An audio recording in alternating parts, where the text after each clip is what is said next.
Hi, hello, welcome, namaste, annyeonghaseyo, channel Vaishnavi Raghavamnida. Today is another GKS related question and answer kind of video. Basically बहुत लोग मेरे को पूछ रहे थे कि स्कोर परसेंटाइल क्या, कैसे स्कोर, एकेडमिक ट्रांसक्रिप्ट कैसे कैसे वो वगैरह कैसे फिल करना है, and like medical expenditure, visa etcetera के बारे में बहुत क्वेश्चंस आया, लाइक बहुत ज़्यादा. And like I guess many of them are getting confused according to the score thing. And like मैंने सोचा था मे बी मेरे टाइम में डिफरेंट था और अभी डिफरेंट है, but I have open like 2024 का अंडर ग्रेजुएट का application form, and I have seen that as per like जब एट्थ नंबर है the information on academic transcripts and grade, there is a CGPA section, and with and then we have like a semester slash term or grades or rank. And उसके नीचे clearly लिखा है कि like if your academic transcripts only indicate CGPA and does not provide GPA per semester, then you may leave this table. मैंने अपने application को फिर review करके मैंने अपना देखा है, मैंने अपना कुछ लिखा नहीं है उसमें, ओनली बस वो जो सेमेस्टर स्लैश टर्म का जो बॉक्स है उसको मैंने फिल किया था by the appendix A which is given in the application guidelines. I have just converted my percentage into GPA, like into score percentage, like score को मैंने जीपीए में कन्वर्ट किया था. एंड सॉरी जो भी लाइक द अपेंडिक्स ए में जैसे conversion है उसमें कन्वर्ट करके मैंने लिखा था. और मैंने जो स्कोर परसेंटाइल मैंने पहले लिखा था, फिर उसको मैंने डिलीट कर दिया था.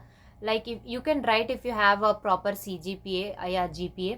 अगर like you guys can convert the GPA and CGPAs, then have a supporting certificate that you have converted it from this and this place or this and this website, and show a proof that you have converted it.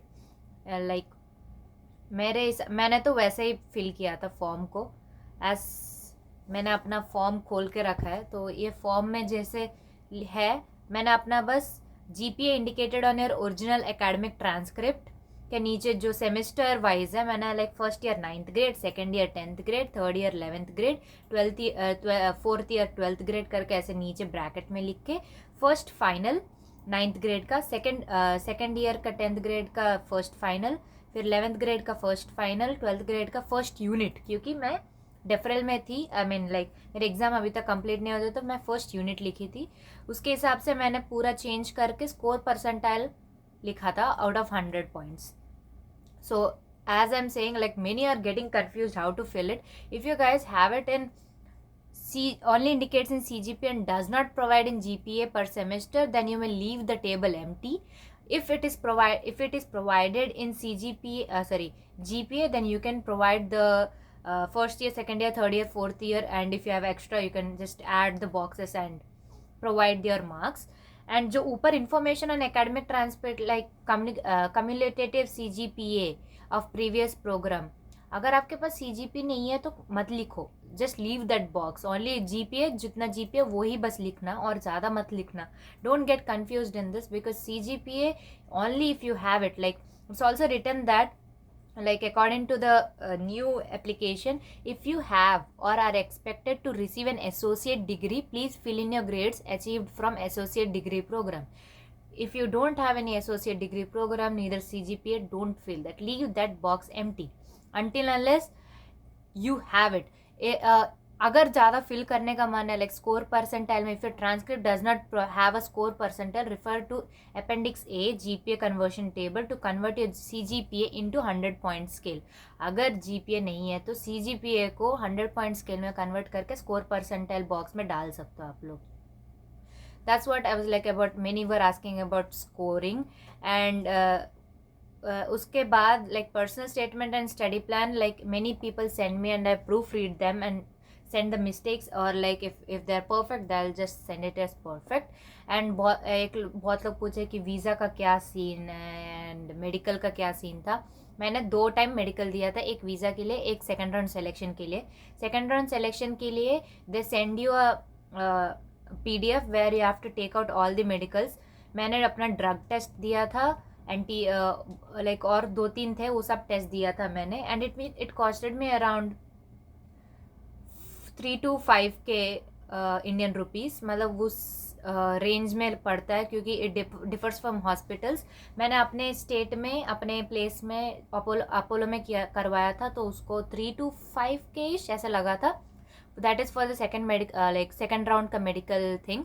And visa के लिए we need to go to designated अगर you are in a you are living in a place where you have to go to embassy and give your visa, application of visa, then you have to only go do your visa medication test from the what is it, visa medical test from the designated hospitals.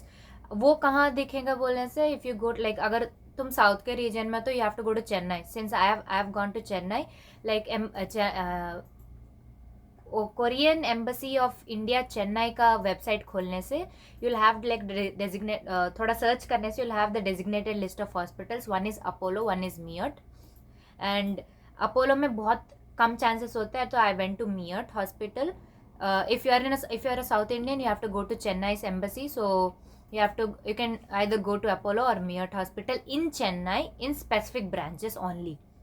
And if you are in the above north Mumbai, तो मुंबई के corners में हो या उसके near by places में हो, तो मुंबई का एम्बेसी, कोलकाता होने से कोलकाता, दिल्ली का, और एक थर्ड पार्टी है VFS ग्लोबल करके, वहाँ जा सकते हो आप लोग, नॉट द एम्बेसी, क्योंकि that is the busiest embassy as per I no.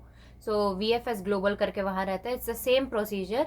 And since you are a GK scholar, you don't have to pay any visa fee, just you'll get a stamp kind of thing, एक email आता है तुम लोग को कि GKS select Indian embassy से, Indian GKS Korean embassy से तुम लोग को एक स्टैम्प आता है कि यू आर एक्सटेम्प्टेड फ्रॉम वीज़ा फी. सो वो वाला तुम्हें स्टैम्प जैसे स्टिकर जैसे बनवा के उसको वीज़ा एप्लीकेशन में तुम लोग को सबसे फर्स्ट पेज पे उसको ऊपर स्टैम्प चिपका के, देन तुम लोग वीज़ा ऑफिस जो एम्बेसी में जा रहे हो, नहीं तो VFS में जा रहे हो, वहाँ जाके सबमिट कर देने से you don't have to pay any visa fee, except the fact that now as per I know, since my cousin is coming to my university, he said me that मेरे टाइम में मेरे को जाके visa वापस से collect करना था चेन्नई जाके, पर अभी you can just they can send it direct to your house address. So उसका मे बी पैसा लेंगे, उसके सिवा और कोई पैसा नहीं है. तो ये था कि तुम्हें मेडिकेशन कितना पड़ता है. इवन दो वीज़ा का मेडिकेशन के लिए बस TB का कराना है, तो वो अराउंड 3K to 4K लगता है. वो हॉस्पिटल के हिसाब से डिफ़र करता है. एंड वो अगर आप लोग कल एम्बेसी में सबमिट करना चाहते हो, तो आज शाम या आज आफ्टरनून तक पहुंच के करा के रिजल्ट्स, अपोलो में होने से I don't know how fast they give, but when I did it in Meerut, they gave me my report in 2 hours. So yeah, that is a good option if you are applying through Chennai embassy. I don't know about others. If you just go into the embassy's website, you'll just find the designated hospitals with certain branches. मतलब चेन्नई में जाके कौन सा Apollo में, नहीं तो मुंबई में जाके कौन सा अपोलो में करा नहीं सकते. बस डेजिग्नेटेड एड्रेस रहता है, वो एड्रेस के हॉस्पिटल्स में ही बनवाते हैं वीज़ा के लिए, वही एप्लीकेंट होता है, तो वैसे कराना पड़ता है. तो ये था many people were asking about score and the medication bills and visa का थिंग. तो और कुछ नहीं है. वीज़ा का जितना एप्लीकेशन है, तो वो पूरा फॉर्म फिल करके जो डॉक्यूमेंट्स इंपॉर्टेंट है वो डॉक्यूमेंट्स दे देने से हो जाएगा.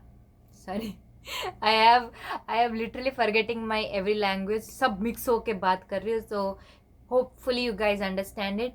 और डिटेल्ड और कुछ क्वेश्चंस है तो please DM me, comment, and if you like it I am gonna still make more GKs. अभी सून, in a month, not in a month, maybe in 2 to 3 weeks there will be GKs UG 2025 openings. So make sure you have your proper personal statements, study of plan, your application is filled and everything.